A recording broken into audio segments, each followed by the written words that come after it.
Napangiti naman ang daddy niya nang marinig nito ang sagot ni Hunter. Bakit naman Tito Alfred pa ang tawag mo sa akin? Daddy na lang. Mungkahin nito kay Hunter.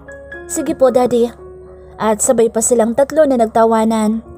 Nga pala anak, may hintayin niyo ba si Lester? Kahit 10 minuto? Gusto ka raw niyang makita bago kaisama nitong asawa mo sa Manila. Bigla ay nasambit ng kanyang daddy. Opo daddy. Sige po, hihintayin po namin siya ni Hunter bago kami umalis. At ginalaw niya pa ang braso ni Hunter para hingin ang permiso nito. Pero muntik pa siyang mapasambulat ng tawa nang makita niyang itsura ni Hunter. Ngiting aso itong nakatingin sa kanya at para bang pilit na pilit ang pagsagot nito sa kanya. Sige, hintayin natin siya honey. Sinabi niya iyon na kunwari ay hindi nawawala ang ngiti sa labi pero kulang na lang ay bumusangot ito sa harapan niya. Diyan na muna kayo at ipaglalagay ko kayo sa lalagyan ng mga bangus na daing. Panigurado, mamimiss mo yun anak.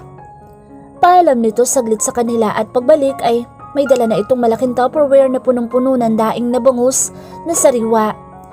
Sakto naman na aabutin na ni Hunter sa kanyang daddy ang dala nitong lalagyan nang biglang pumasok sa pinto nila si Lester na may bitbit din kung ano. Nicole, buti na abutan ko kayo. Medyo hingal pa ang boss nito. Hinintay ka talaga namin bago kami umalis Lester. Sabi niya rito. Ito nga pala yung dried pusit na gusto mong palaging kinakain sa umagahan.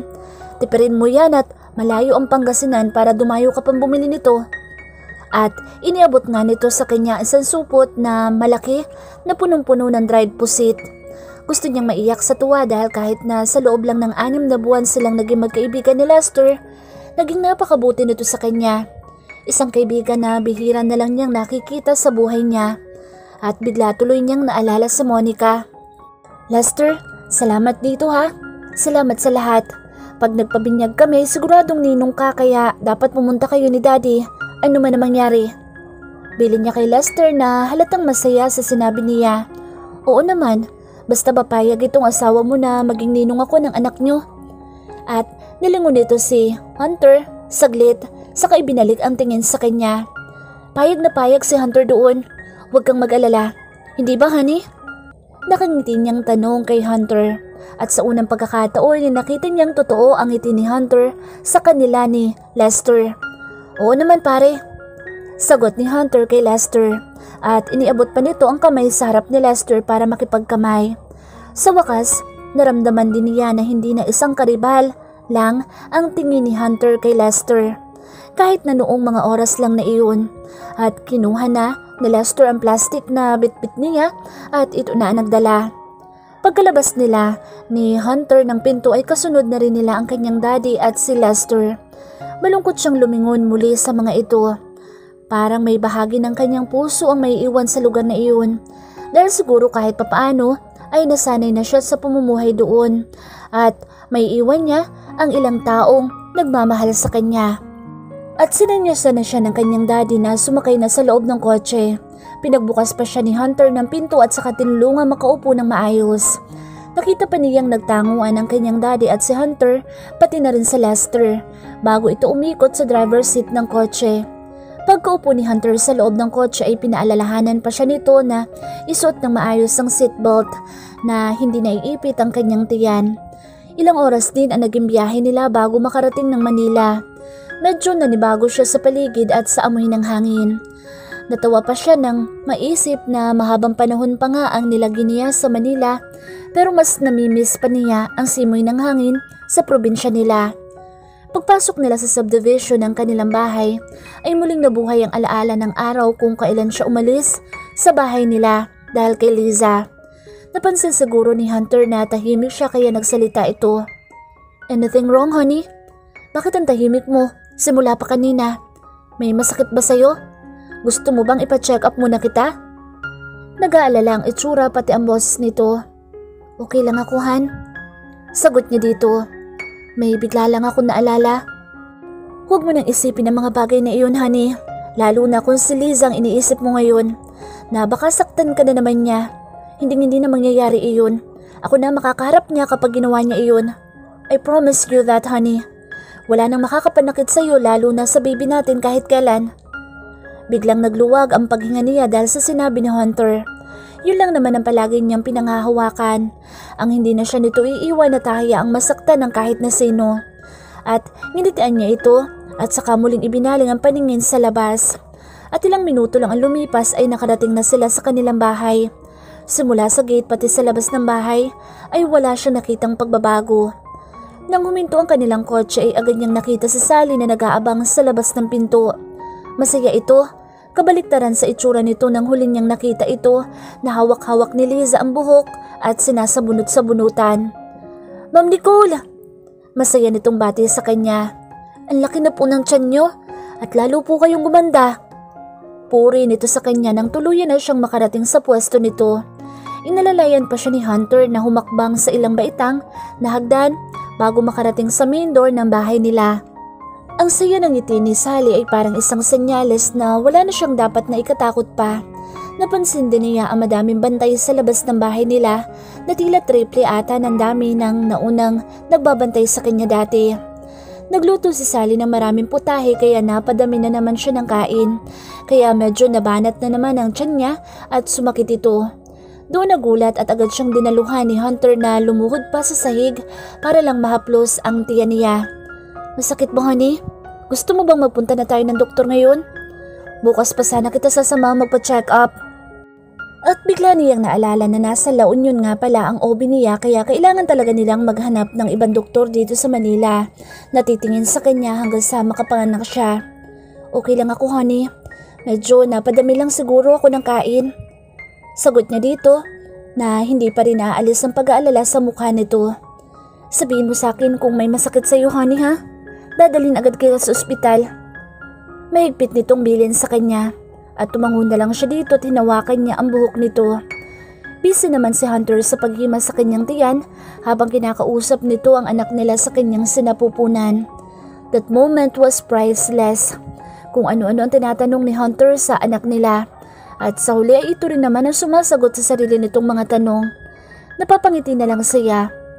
Sobrang excited na raw nitong malaman kung lalaki o babae ang magiging anak nila. May bahagi ng kanyang puso ang nalungkot nang maalala niyang lumipas ang 6 na buwan na hindi man lang nito nakita ang paglaki ng kanyang tiyan. Maging ang mga pagkain na nagustuhan niyang kainin habang naglilihi siya ay hindi nito naibigay sa kanya. Gustuhin man niyang sisihin ang sarili niya ay parating sumasagi sa isip niya na kaya lang niya nagawa ang paglayo ay dahil na rin sa kaligtasan ng kanilang anak. Hindi niya alam pero hindi basta-basta mawawala sa isip niya ang imahe ni Liza habang galit na galit ito sa kanya at kinakaladkad siyang papalabas ng bahay nila. Wala siyang lakas para harapin ito at yun ang mas kinagagalit niya sa sarili. Ang hindi man lang niya na ipagtanggol ang sarili niya laban dito. Nagpapasalamat na lang talaga siya na sa bahay nila sa La Union siya napadpad at naging maayos ang pagbubuntis niya sa loob ng 6 na buwan sa tulong ng kanyang daddy at ni Lester. At pinangako niya sa sarili na hindi na niya hahayaang mangyari sa kanilang mag-ina ang ganoong pangyayari. Kahit ibigay niya pa ang kanyang buhay para lang maging ligtas, ang anak nila ni Hunter ay gagawin niya. Maging ligtas lamang ito at hindi mapahamak. Hindi umalis ng araw na iyon si Hunter at binantayan lang siya nito habang nasa kwarto siya. Daig pa niyang may sakit na malubaha kung tratuhin siya nito. Pati sa pagpunta sa banyo ay kasakasama niya ito at baka raw madula siya dahil sa laki ng tiyan niya. She find it sweet. Hindi lang siguro siya sanay sa ganoong treatment nito sa kanya. "Honey, may problema ba? Why you're so serious?" Tanong ni Hunter sa kanya nang makita nitong bigla siyang natahimik. Umiling lang siya at saka lumapit sa kinauupuang ratan, chair ng kanyang asawa. Kumandong pa siya dito para maglambing. "May naisip lang akong kainin, hon." "Kainin? May gusto kang kainin? Ano yun, bibili ako." Titig na titig ito sa kanya. "Ayokong bumili ka. Ang gusto ko ipagluto mo ko." Maktol niya. Sige honey, ano ba yun, ipagluluto kita?" Agad namang tanong nito sa kanya. "Tuna pasta. Parang ang sarap kasi ng pasta ngayon." Nakagat pa niya ang pang-ibabang labi nang maisip ang itsura ng pagkain gusto niyang kainin. Napabuntong hininga si Hunter nang marinig ang gusto niyang ipaluto dito. Alam naman niyang hindi ito mahilig magluto. Ni minsan ata ay hindi siya naipagluto nito. Nalungkot tuloy siya sa isiping iyon. Samantalang sa La Union, kung hindi ang daddy niya ay si Lester ang nagluluto para sa kanya. Bakit? Ayaw mo ba ako ipagluto? Buti pa si Lester, palagi akong pinagluluto ng gusto kong kainin. Inis niyang turan kay Hunter na halatang hindi nito nagustuhan ang sinabi niya. Bigla kasing nag-iba ang facial expression nito. Don't mention that name in front of me. And don't ever compare me with any other guy. Because I'm your husband. Sinadya pa nitong diinan ang salitang husband na ikinagulat niya. Nagagalit ba ito sa kanya? Tumayo siya at lumayo kay Hunter. Hindi na lang siya nagsalita at dumiretso na lang siya sa balkonahe ng kwarto nila at doon tumayo habang tinititigan ang malawak na paligid. Nagsisi pa siya na sinabi pa niya ang mga katagang iyon sa harapan ni Hunter. Salip tuloy na ipagluluto na siya nito ay nagalit pa ito sa kanya. Hindi naman niya sinasadyang masaktan ang ego nito. Bigla lang niyang namiss ang buhay sa La Union, pati na ang mga tao doon. Nalungkot tuloy siya bigla at nagkatampuhan sila ni Hunter nang dahil lang sa pagiging insensitive niya. Pero sana'y maintindihan din nito ang kalagayan niya kung bakit siya moody. At napasinghap siya nang bigla ay may pumulupot na kamay sa kanyang bilugang tiyan. Nang maamoy niya ang pamilyar na pabango na gamit ni Hunter, ay napangiti na lang siya. Honey, sorry, I don't mean to be rude to you. Nagselos lang ako nang marinig ko na naaalala mo pala ang Lester na yun kahit na magkasama na tayo. Pagtatapat nito sa kanya, tama nga ang hinala niya. Nagselos ito. Napalunok siya nang lalo pang inilubog ni Hunter ang muka sa kanyang leeg. Sorry din, Han. Hindi ko sinasadyang saktan ng feelings mo. Bigla ko lang naalala sila ni Daddy. Sinadya na niyang hindi banggitin ang pangalan ni Lester at baka magalit na naman ito sa kanya. Pati na tayo, Malambing na tanong nito sa kanya. Sino ba naman ang hindi madadala sa boses at mga haplos nito sa kanya? Kaya wala pang isang segundo ay napaoo na siya. Naramdaman niya ang pagngiti ni Hunter sa kanyang leeg. Tara sa kusina, pagluluto kita ng gusto mong pasta. Yaya nito sa kanya. Pero kaya mo bang maglutuhan? Magpapaluto na lang ako kay Sally o kaya ako na lang magluluto. Suwestiyon niya kay Hunter. Umiling ito at saka siya unti-unting iniharap sa harapan nito. Kakayanin ko basta para sa inyong dalawa ng anak natin. Naantig naman ang puso niya dahil sa sinabi nito at saka niya ito mabining hinalikan sa labi. Kaya lang ay hindi nasiyahan si Hunter sa ginawa niyang halik dito at ito naman ang humalik sa kanya. This time, more passionate and full of emotion. Pareho silang nakangiti nang maghiwalay ang mga labi nila.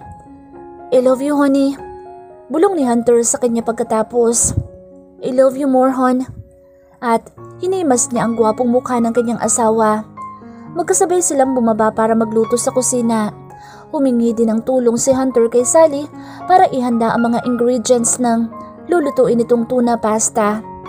At pasimple pa itong nagdut-dut sa cellphone para maghanap sa internet ng dapat na gawin sa pagluluto ng gusto niyang pagkain. Napatawa na lang siya ng lihim sa ginagawa nito.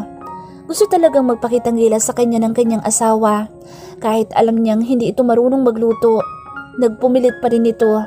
Isipin pa lang niya ang mga effort na ginagawa nito para sa kanya, mas lalo siyang nai-inlove sa kanyang asawa. Halos inabot din ng kalahating oras na mahigit ang ginawa ni Hunter na pagluluto ng pasta. At nang tikman niya ang niluto nito ay ganoon na lang ang saya niyang naramdaman. Ganoon pala ang feeling kapag pinagluto ka ng taong mahal mo. Hindi man na perfect ang lasa na gusto niya pero dahil sa ang asawa niya ang nagluto ng pagkain nila ay marami siyang nakain. Nakita naman niyang masaya si Hunter habang kumakain sila. Pinupunasan pa siya ng tissue nito sa labi kapag nakikita nitong lumalagpas sa bibig niya ang kutsara sa pagsubo. Careful, honey. Baka mabulunan ka. Inabutan pa siya ni Hunter ng orange juice na bahagya siyang masamid. Natawa pa siya nang haguri ni Hunter ang likod niya. Okay na ako, Han. Halos maubos nila ang niluto ni Hunter at pakiramdam niya ay hindi na siya makakain ng hapunan mamaya. Nang biglang tumunog ang cellphone ni Hunter at saglit itong nagpaalam sa kanya para sagutin ang tawag nito. Okay, I'll wait you here. Anthony, kindly provide me a copy of last month's report. I just need to check something. Utos nito sa kausap sa cellphone na sa tingin niya ay secretary nito. At hindi nga siya nagkamali dahil may kalahating oras lang ang lumipas ay may isang kotseng pumarada na sa harap ng bahay nila. Nakita niya mula sa glass window ng receiving area nila ang pagdating na isang matangkad na babae. Maganda ito, maputi at halatang ayos na ayos ang itsura dahil na rin sa uri ng trabaho nito. Ang hindi lang niya gusto ay ang suot nitong sobrang sexy. Although office attire naman ang suot nito, pero ang ikli ng skirt nito, nakita na ata ang kuyukot pag yumuko. At ang suot naman nitong long sleeve na nakatiklop hanggang siko ay nakabuyang-yang na halos ang cleavage nito. Napatingin tuloy siya sa itsura niya ngayon. Malaki ang tiyan, malobo ang katawan at nangangamatis ang ilong. Nang marinig ni Hunter ang pagdating ng sekretarya nito ay tinanong siya nito na kung gusto niyang umakyat ulit sa kwarto para magpahinga. Pero tumanggi siya. Sa halip na humiga na naman ay naisip niyang magpunta muna sa garden nila para magtanggal ng mga weeds na tumutubo sa mga halamang nasa paso. Hindi naman siya pinigilan ni Hunter at nagpaalam itong pupuntahan na muna ang secretary nito sa library para pirmahan ang mga document na dala nito. Habang nasa garden si Nicole ay wala siyang ibang gawin kung hindi ang sabunutan ng mga damong nasa gilid ng mga halamang nasa paso. Naiinis siya na hindi niya alam. Maisip pa lang niya na kausap at katabi ng babaeng iyon ang kanyang asawa ay gusto na niyang sugurin ang loob ng library na iyon. Pero syempre nagpipigil siya. May tiwala siya sa kanyang asawa at alam niyang hindi ito gagawa ng hindi tama. Unless ay ang babaeng iyon ang mang-akit sa asawa niya. Wag naman sana. Para na siyang mabubuwang sa kakaisip. Hindi na siya nakatiis at pumasok na ulit siya sa loob ng bahay nila nang makaramdam ng pagod. Tiningnan lang niya ang pinto ng library na pinasukan ni Hunter at ng secretary nito at sinulya pa ng wristwatch na suot niya at kung tama ang pagkakatanda niya ay halos mag-iisang oras na rin nasa loob ang dalawa. Muli, wala na naman siyang nagawa kung hindi ang mapabuntong hininga. Trying herself not to be so emotional at doon sila nagkakaproblema ng kanyang asawa. Mag-isa siyang umakyat sa taas para bumalik sa kanilang kwarto. Pagkapasok niya sa loob ay nagpasa siyang maligo at nang mapraskuhan ang katawan. Pagkatapos niyang maligo ay nag-apply lang siya ng lotion at pabango sa katawan. Pinatuyo din niya ang kanyang buhok gamit ang isang blower. Nang matapos niyang gawin ang mga bagay na iyon ay para siyang hinihila ng kanilang kama para umidlip muli. Nakatulugan na niya ang pag-iisip kay Hunter at sa sekretarya nito. Naalimpungatan si Nicole nang may parang isang kamay na humahagod sa kanyang tiyan. Nakadantay pa ang ulo nito sa kanyang balikat habang dinig na dinig niya ang malalim na paghinga nito. Han? Tawag niya kay Hunter na ikinaangat ng ulo nito. Bakit honey? Nagising ba kita? Nag-aalala nitong tanong sa kanya. Hindi naman. Kanina ka pa ba umakyat dito sa kwarto? Balik na tanong niya kay Hunter. Mga ilang minuto pa lang honey. Tinapos ko kasing pirmahan ng mga dalang report na dala ni Tony. Napabalikwas siya ng higa at tinalikuran niyang muli si Hunter nang maalala na naman niya ang babaeng iyon. Hindi na lang siya kumibo at akma na siyang babangon nang hawakan siya sa kamay ni Hunter. Honey, may problema na naman ba? Baka sa mukha ni Hunter ang pag-aalala sa kanya pero umiling lang siya at tinanggal niya ang kamay nito na nakahawak sa kanya. Dumiretso siya sa banyo para maghilamos at balak niyang tumulong na lang kay Sally sa pagluluto ng hapunan. Kahit wala naman talaga siyang balak na kumain at pakiramdam niya busog pa siya sa kinain nila kanina ni Hunter na pasta. Lumabas siya sa kanilang kwarto na hindi niya nililingon si Hunter na nakahiga pa rin sa kama pero nakadantay na ang ulo nito sa headboard ng higaan nila. Narinig niyang tinawag siya nito pero hindi na lang niya ito nilingon. Takot kasi siyang may masabi na naman na mali at mag-away na naman silang dalawa. Nagtaka pa si Sally na makita siya ulit sa kusina. Hindi kasi siya palaging nagpupunta doon at natatempt lang siyang kumain ng kumain. At saka binili na ni Hunter si Sally na minsan lang siyang patulungin sa pagluluto. At baka mahirapan siyang gumalaw o kumilos kapag nasa kusina. Pinagluto niya ng kare-kare ang kanyang asawa para sa hapunan nito. Pagkatapos ay naupo muna siya sa labas ng kanilang bahay. Nakita pa niya ang mga bantay na nasa labas at loob ng kanilang gate. Pinilinan din niya si Sally na katukin ng kanyang asawa sa kwarto nila para sabihin kumain na ng hapunan.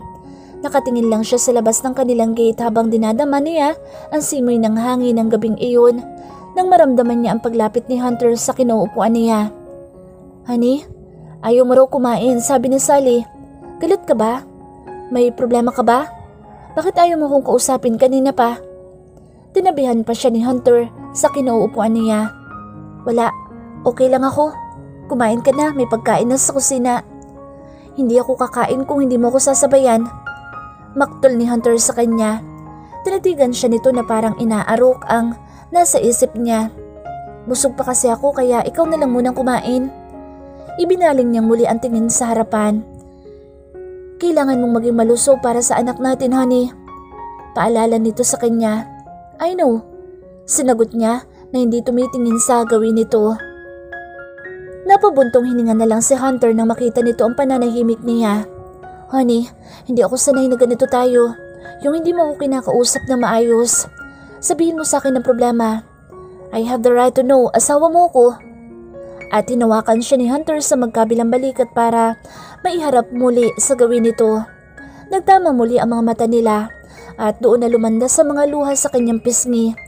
Nakita niyang lalong nadagdagan ng worry sa mukha ni Hunter. "Honey, stop crying. Sabihin mo sa akin ang problem so we can solve it." Nagpupumilit itong marinig sa kanya ang kahit na anong maaari niyang isagot sa tanong nito habang pinapahiran ang mga luha sa pisngi niya. "Wala namang problem sa iyo, hon. Ang problema ko ay ang mga insecurities ko sa sarili ko ngayon." Pagtatapat niya sa kanyang asawa. "What do you mean?" Takang tanong nito sa kanya. "Dahil dito sa nararamdaman ko. Hindi ko alam dahil ba ito sa pagbuntis ko kaya nararamdaman ko ito. Nagsaselos ako. Nagagalit ako sa sarili ko dahil ganito nang itsura ko. I really hate this feeling na parang ang pangit-pangit ko na. Kaya naghahanap ka na ng iba." Hindi na siya nahiyang magkwento sa asawa niya. Sa tingin niya, mas gagaan ang pakiramdam niya kung magsasabi siya ng nararamdaman niya sa kanyang asawa. "Bakit mo naman naisip ang ganyan, honey? You're still the most beautiful wife for me. Even you get bigger and bigger dahil sa pagbubuntis mo sa magiging mga anak natin. At kung hindi mo na kayang maglakad sa laki ng katawan mo, hindi na ako magtatrabaho para lang masamahan kita kahit saan ka pumunta. Because you're my life and my only love, honey." Napawi ang lahat ng lungkot sa puso niya nang marinig niya mismo sa bibig ng kanyang pinakamamahal na asawa ang gusto niyang marinig mula dito. "Kahit na maraming sexing babae pa ang nasa paligid mo, hindi mo pa rin ako iiwan?" Nakangusong tanong nito dito. Wag lang ito magkakamali sa isasagot nito at talagang hindi na niya ito papansinin. "Of course, honey. Bakit ko naman sila papansinin kung mayroon naman akong maganda, sexy at napaka-sweet na asawa?" Titig na titig pa rin ito sa kanya at hindi nila pinakakawala ng mga mata ng bawat isa. "Maniwala. Yung sekretary mo nga. Baka isa sa mga babaeng nakapaligid sa'yo. Naghihintay lang ang tamang pagkakataon para masolo ka." Nakita niyang napatawa si Hunter pagkatapos niyang sabihin ang tungkol sa sekretary nito. "So, is that a problem kung bakit kanina mo pa ako hindi pinapansin? At kulang na lang ay wag mo ako makatabi sa kama kanina, honey?" Nakangiti pa rin tanong nito sa kanya. Para talagang nananadya itong asarin siya. "Bakit hindi ba? Nakita mo ba ang suot ng Tony na iyon? Nagtrabaho din ako sa office. Pero kahit kailan hindi ko nagawang magsuot ng ganoon. Never in my wildest dreams." Sagot niya dito para maintindihan ni Hunter kung bakit siya nagmamaktol. Muli ay napatawa na naman si Hunter na ikinainis niya. "Bakit? May nakakatawa ba, Mr. Hunter Montefalco?" Hindi niya na nakuha pang ipagpatuloy ang pag-iyak niya at napalitan na ng inis ang nararamdaman niya ng mga oras na iyon. "Wala, honey. Believe me, wala kaming ginagawang masama ni Tony. And I promise na kahit sinong babae pa ang lumapit sa akin ay hindi nila makukuha ang atensyon ko. Because you're my one and only love. You and our baby." Hinimas pa nito ang tiyan niya para mapakita na totoo ang sinasabi nito. "Promise? Walang iba?" Paniniguro nito sa kanya. "Yes, if you want, I can make Tony out of the company para lang mapanatag ka na hindi na siya makakalapit sa akin. Suwestyon ni Hunter sa kanya na hindi naman niya gusto. Hindi mo naman siya kailangan paalisin. Nakanguso niyang sagot dito. What should I do? Then, honey, sabihin mo sa akin at gagawin ko. Ilipat mo na lang siya ng ibang department at kung kukuha ka ng susunod na secretary, yung hindi sexy, maganda at kulang na lang ay akitan ka. Medyo napataas ang boses niya nang sabihin iyon at talagang desidido siyang ilayo sa asawa niya ang mga ganoong klaseng babae. Delikado na. Okay, I'll do that right away, honey. Pero kumain na muna tayo. Gutom na ako. At paniguradong pati si baby nagugutom na din. Pilyo nitong saad sa kanya. At wala na nga siyang nagawa nang kulang na lang ay buhatin siya ni Hunter para lang madala sa kusina. Hindi siya nito hinayaan na hindi kumain kahit konti ng hapunan at baka makasama daw sa baby nila ang hindi niya pagkain kahit na busog pa naman siya. Masayang kumakain ng tanghalian sila Hunter at Nicole nang biglang may naramdaman si Nicole sa tiyan nito na kakaibang sakit. Humilab ang buo niyang tiyan na tila hindi hihinto. Nasanay siya na kapag sumasakit ang tiyan niya ay dahil lang sa sumipa ang kanyang baby at pagkatapos niyang himasin ay kakalma na ulit ang sakit ng tiyan niya o kaya ay nasubrahan siya sa busog. Pero ang nararamdaman niya ngayon ay parang kakaiba. Mas masakit at tuloy-tuloy ang hilab. Hunter! Hiyaw niya sa asawa nang iwan siya nito matapos nitong may kausapin sa cellphone. Coming, honey! Balik na hiyaw nito sa kanya. Coming? Bilisan mo't manganganak na ako! What? Damn it! Narinig pa niyang nagmura ito pagkarinig nitong manganganak na siya. Halos tumakbo pa ito papalapit sa kanya. San ka ba nang galing at napakatagal mo? Buliyaw niya kay Hunter nang dumating na rin ito sa wakas. Lumuhod pa ito para may himas ng maayos ang tiyan niya. Totoo ba? Manganganak ka na, honey? Hindi makapaniwalang tanong nito sa kanya. Napangiwi lalo siya dahil sa tanong nito sa kanya. Di yata't ayaw pa siyang paniwalaan nito kaya sinabunutan niya ang buhok nito dahil sa panggigigil. Ouch! Honey! Daing nito sa kanya. Ipakuha mo na kay Sally mga gamit ng bata at pumunta na tayo ng ospital. Sigaw niya kay Hunter nang hindi pa rin ito kumikilos dahil sa kalituhan. Okay. Sally? Napahiyaw na rin ito nang matanto nitong hindi siya nagbibiro at talagang humihilab na ang tiyan niya. Halos paliparin na rin ni Hunter ang kotse nito para lang makarating sila agad sa ospital. Pagdating naman nila sa ospital ay agad naman silang inassist ng mga nurses. Maging ang kanyang OB ay inaabangan na rin ang pagdating nila matapos natawagan nito ni Hunter noong papunta pa lang sila sa ospital. Buti at on duty ito ngayong araw kaya inabutan na nila sa ospital ang kanyang doktor. Doc! Tawag agad ni Hunter sa doktor niya. You told me earlier that her water bag was broken? Bungad nitong tanong kay Hunter. Yes, Doc. Is that normal? Nag-aalalang tanong ni Hunter. Tiningnan pa nito ang kanyang asawa na nakahiga pa rin sa stretcher at dinala na ng mga nurses sa delivery room. Yes, that's normal. Mabuti nga't inabutan niyo pa ako. Pauwi na sana ako. Komento nito. Doc, kayo nang bahala sa asawa ko. Ang gusto niya ay normal delivery, right? Do all the possible ways para manganak siya ng normal. We'll do everything to make the delivery of your wife safe and normal. Napatango na lang si Hunter sa doktor ng kanyang asawa at umupo siya sa bakanting upuan sa waiting area malapit sa delivery room. Mahigit 1 oras din ang tinagal ng kanyang mag-ina sa loob ng operating room. Hindi niya inaalis ang mga mata niya sa pintuan nito nang biglang lumabas ang isang nurse na babae at tinungo ang kinaroroonan niya. Sir, nasa nursery na po ang anak niyo. Pwede niyo na po siyang silipin. Si Mrs. niyo naman po ay ililipat na namin sa private room para makita niyo na rin siya. Balita nito sa kanya at saka ito nagpaalam at tinungo muli ang loob ng OR. Puno ng pananabik ang puso niya nang tunguhin niya ang nursery at makita niya ang bagong panganak na bata na sa tingin niya ay ang kanyang anak. Nakita niya ang maamo nitong mukha na mahimbing na natutulog. Walang pagsidla ng tuwa ang puso niya nang lingunin niya ang stretcher na kinahihigaan ni Nicole. At nakita niyang maayos ang lagay nito. Naging ligtas ang panganganak ng kanyang asawa at pinagpapasalamat niya sa Diyos na walang masamang nangyari sa kanyang mag-ina. Sinulyapan niyang muli ang kanyang anak at saka niya sinundan si Nicole sa kwartong nilipatan nito. Pagkabukas niya ng pinto ay nakita niyang mahimbing na itong natutulog. Sinamantala niya iyon upang makatawag sa daddy nito sa La Union at ibinalita na nanganak na si Nicole. Maging sa kanyang papa at mga kapatid na si Xavier at Knight ay nag-text siya na nasa ospital sila ngayon at nanganak na nga si Nicole. Isang oras pa ang lumipas at dumating na si Xavier at Monica. Nagkita lang daw sila sa labas ng office at pareho naman daw ang pupuntahan nila kaya isinabay na lang ni Xavier si Monica. Ang Kuya Knight naman niya at mga magulang nila ay sabay na lang daw dadalaw mamayang gabi kasama ang asawa nitong si Ate